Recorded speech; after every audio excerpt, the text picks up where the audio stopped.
A unique thing, a circus by clowns, that's what we are witnessing. BJP factions are tearing into each other, openly, at various party offices. Being disgruntled at not being nominated is not uncommon in politics. Those who don't get ticket sometimes leave the party and join the rival party. But openly and violently protesting and even vandalizing party offices? This is not something usual before every poll.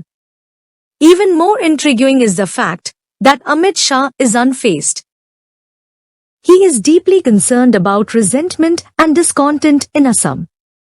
He is rushing there for damage control to manage the internal war. He is desperate to minimize the fallout. But he is not at all bothered about the same in Bengal, although it is happening here on a much larger scale.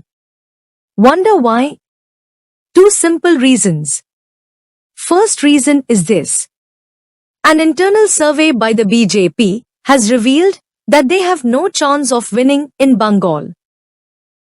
Even more interesting is the fact that this was kept a top secret. State party leaders did not know about it, yet the report came into the hands of two rival parties.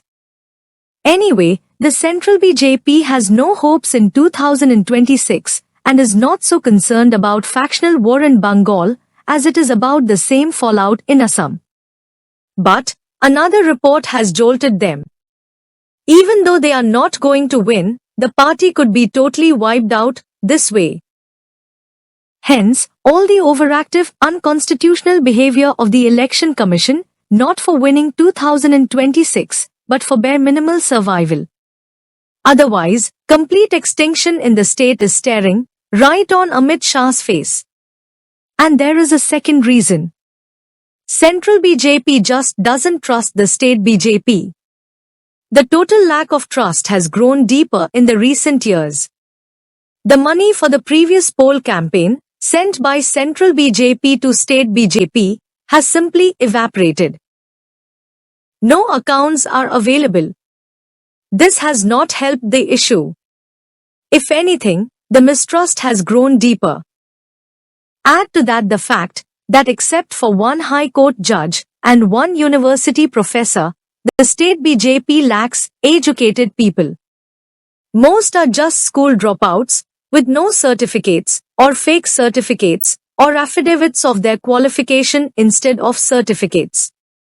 If they speak 4 sentences, the first will be confused, the second will contradict the first, the third will be meaningless, and the fourth will make people doubt their sanity. They can't even speak or write in their mother tongue, let alone in English or Hindi. And all they have to offer is changing the names of places from Muslim names to Hindu names. Not that any promise of development would carry weight, seeing what is their track record in other states. Double-engine states are worse than hell. So each time they speak, they lose 10 votes per meaningless sentence.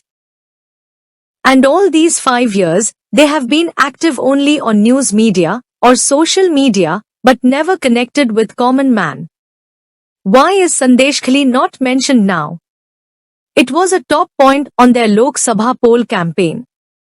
It is now known to everyone that the signatures were obtained on blank sheets and later fake police complaints were lodged without the knowledge of the women.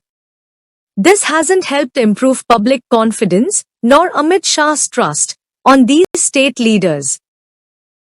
That's why Amit Shah is ready to rush to Assam to save the party from an imminent disaster, but he is not the least bothered about the more intense infighting in Bengal. He has no trust on them, nor has the public. So they have left it to Election Commissioner, jo uchit samjho wahi karo.